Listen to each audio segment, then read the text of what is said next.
August 19, 2025. Exactly 8:01 a.m.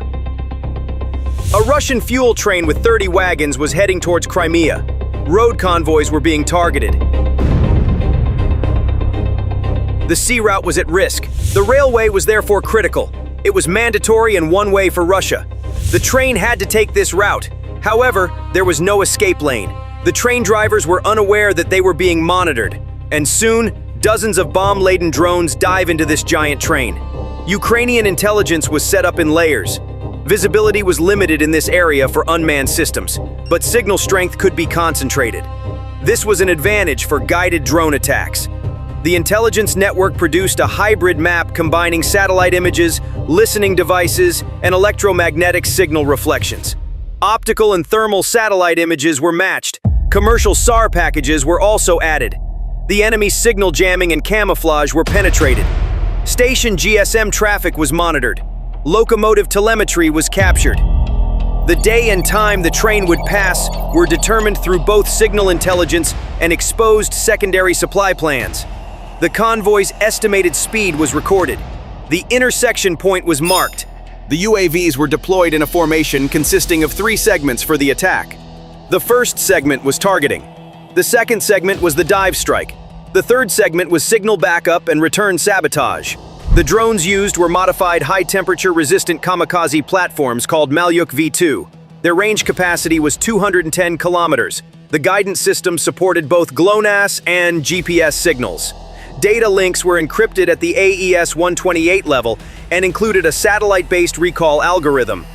Each drone weighed 5 kilograms, was covered in polymer, and was equipped with a low-density explosive capable of generating a shockwave at 9,000 meters per second. The target was not the wagons themselves, but the fuel inside them, which was intended to be used against the wagons. Ukraine classified such attacks as self-igniting targets. In other words, the drone only initiated the ignition, while the destructive energy was provided by the target's own materials. Therefore, the attack was designed not as a munitions battle, but as a chain of destruction triggered by fuel. The timing of the attack was determined based on the daily train traffic density on the line. On the morning of August 19th, there were only 2 scheduled crossings on this line. The first was a civilian cargo convoy, which had likely left the line by dawn. The second was the targeted fuel train. The train at the primary target departed from the Tokmak Regional Control Center. Its direction was south, toward Urozhayan. The train consisted of a total of 30 wagons. Each wagon contained an average of 5 tons of liquid fuel. This amounted to approximately 150 tons of highly flammable material in total. The first 6 wagons were carrying aviation-type fuel. The middle 12 wagons were filled with diesel fuel. The remaining 12 wagons contained blended industrial fuel. The locomotive was a TE-33A diesel model. This model was a heavy-duty locomotive capable of reaching speeds of 100 kilometers per hour, equipped with 12 cylinders and 3,300 horsepower. Thus, the train not only transported cargo, but also possessed significant kinetic energy on its own. Ukrainian drone operators launched the attack as the train reached the most congested and inaccessible segment of the track. The first Malyuk V2 drone dove into the 14th car, one of the units carrying diesel fuel. The explosion hit the lower central section of the car. The diesel vapor ignited due to internal pressure. The liquid began to burn. Approximately 7 seconds later, the aviation fuel in the adjacent 13th car reacted. The first chain reaction had begun. The second wave targeted the 16th and 17th cars. These were closer to the rear half of the train. The explosion increased the temperature and shockwave in this section. This caused the train to split into 2. The front 13 cars could not complete their forward movement and derailed. The rear 17 cars remained on the tracks, engulfed in flames. Due to the heat, the concrete sleepers of the track cracked. When the steel rails reached temperatures exceeding 620 degrees Celsius, they lost their structural integrity. The rails bent. The third wave targeted the 4th car. This car was also carrying aviation fuel. The locomotive's body shifted from its position due to the explosion. The front wheel set came off the tracks. The engine compartment swelled due to pressure. The attack lasted a total of 6 minutes and 48 seconds. A total of 7 drones were used. Each drone carried out a single effective strike.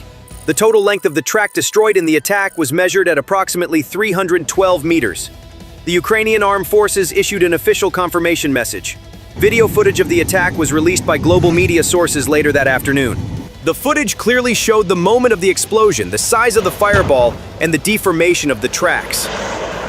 For the first 90 seconds after the attack ended, only flames and smoke were recorded along the track. According to visual recognition data, the flame column formed after the explosion reached a height of 27 meters. The fire spread due to the combination of high surface temperatures from fuel vaporizing in the diesel wagons. The fire advanced along a 200-meter section of track within the first 3 minutes. Approximately 40% of the steel rails were structurally bent. Due to thermal radiation after the explosion, all the dry grass in the surrounding area caught fire. The high density of fuel vapors caused the fire to spread not horizontally, but in drooping flames. This created an explosion effect that redirected the pressure wave, keeping the track at the center rather than damaging surrounding structures. It was noted that unmanned aerial vehicles continued to record data after the attack. The Malyuk V-2 drones were programmed not only for the strike, but also for post-explosion analysis. Each drone was equipped with a low-resolution thermal camera in its nose section. These cameras transmitted the thermal map of the explosion to the operator center. This data was used to determine whether wagons that had not been reached by the explosion should be targeted again. However, a second wave of attacks was not planned for the operation. Therefore, after transmitting their post-impact data, all drones initiated their self-destruction protocol. RF communication intensity in the area increased during the attack. When comparing the communication patterns of Russian systems before and after the attack, it was determined that there was a complete communication blackout during the first 10 minutes of the incident. The first contact between the units responsible for protecting the train and the logistics command in Tokmak was established 12 minutes after the explosion. During this time, no data flow was possible between the scene of the incident and the central command. The main reason for this was the disruption caused by the drones in the electromagnetic bandwidth. The attack was not only physical destruction, but also meant the collapse of information flow. It took approximately half an hour for firefighting teams to arrive at the scene. The first 2 fire trucks dispatched from the Tokmak Regional Center could not approach within 1 kilometer due to the high temperature. Access to the high-temperature zone was only possible using military fire control vehicles. These vehicles reached the scene only an hour later. During this time, the fire completely destroyed the wagons containing diesel and jet fuel. The fire lasted for 2 hours and 46 minutes. It then began to gradually subside. During this time, 6 secondary fires were recorded at 6 different points in the local area. These fires were not caused by drone strikes, but developed due to flying, flammable debris.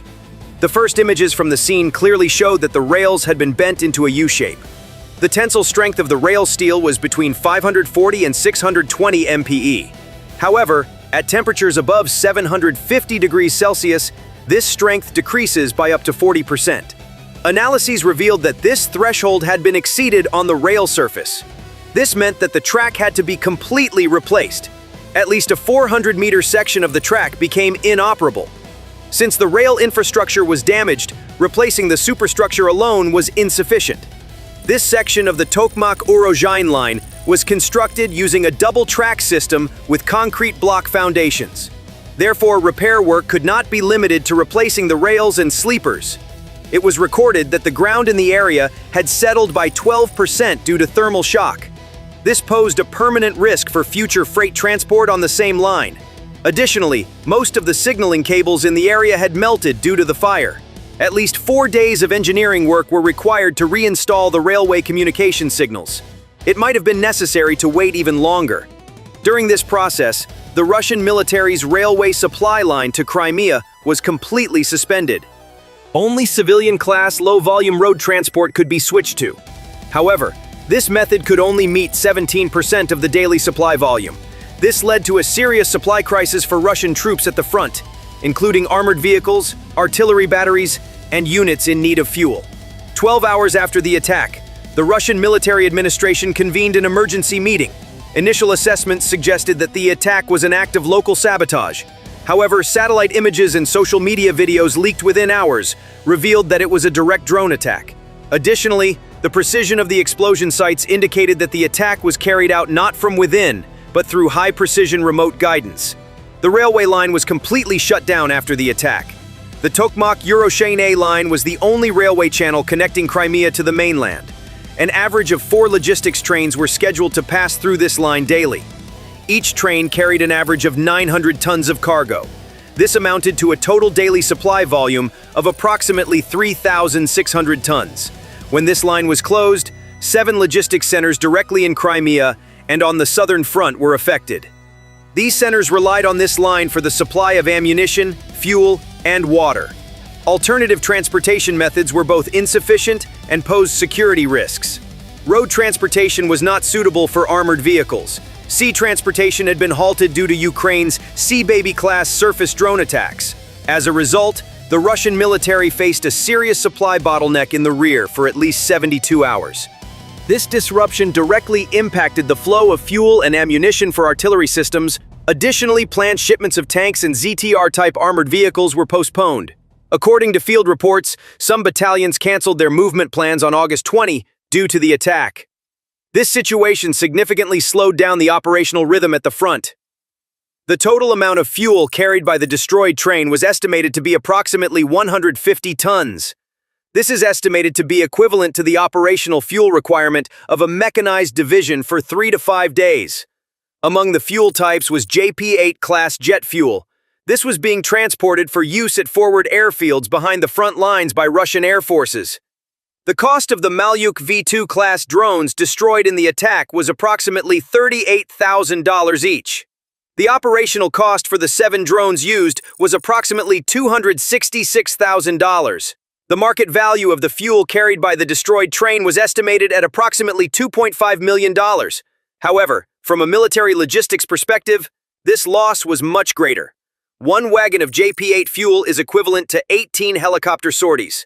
According to this calculation, the loss of 6 wagons means that over 100 air missions cannot be carried out. When such air missions are not conducted, the ability of ground troops to receive support is significantly weakened. The damage to the railway line also means strategic delays. It was reported that 6 full days were required for track repairs, ground reinforcement, and signal system restoration. During this period, no freight trains could use the line. This gap was strategically exploited by Ukraine to launch a second phase of attacks. The supply vehicles that had gathered at the northern exit of Crimea later became the target of different UAV attacks. So this operation was not just the destruction of a train, but a disruption of the logistics chain that continued with chain delays. Russia expanded its air defense perimeter in the first phase of the attack. However, the exact directions from which the attack originated via drones could not be determined. This is because the Malyuk V2 class drones had the ability to change direction. 4 different direction-determining algorithms operated simultaneously in these systems. The flight path to the target could be changed up until the last second of the operation. This effectively reduced Russia's ability to intercept the drones to nearly zero. Additionally, since the drones flew at an altitude of less than 40 meters above ground, they were very difficult to detect by radar systems. The radar cross-section area was not sufficiently widespread. This further increased the success rate of the attack. Following the attack, Russia implemented a temporary countermeasure package as an interim solution. A small portion of logistics shipments was redirected to camouflaged tanker convoys. However, this method was both slow and less efficient. The main supply load was still awaiting the repair of the railway line. Ukraine did not publish the drone signal and thermal recordings following the attack. The reason was the possibility that the same route could be reused by the Russian military. This signaled that similar attacks could be carried out in the future. Russia was forced to develop a comprehensive defense plan in response to this threat. It was announced that 17 new radar stations would be established along the route to Crimea following this incident. However, these infrastructure preparations would take at least 2 to 3 months. This meant that the railway line would remain at risk of attack with every subsequent crossing. Ukraine not only damaged the rear supply line with this attack but also gained psychological superiority. Targeting the supply line of a critical region like Crimea disrupted the moral balance. This attack was regarded as an effective example of modern asymmetric warfare in military circles. It was recorded as an operation that produced maximum results at a low cost. Russia will now have to spend more personnel, escorts, and time on every logistical transport. This means waste of resources, fatigue, and inefficiency.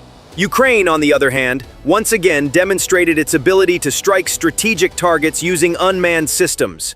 With every strike, the logic of traditional warfare was transcended. The train tracks turned into a battlefield. Fuel was used against the enemy. Communication control and incendiary effects were combined. The attack turned into a segment of the war that Russia lost in terms of both the front lines, strategy, and psychology. This operation demonstrated that Ukraine can gain superiority not only on the front lines, but also in logistics. In your opinion, how do such precision strikes shape the future of conventional warfare between Russia and Ukraine? Please share your comments below the video. Don't forget to subscribe to our channel and like the video. Thank you for watching.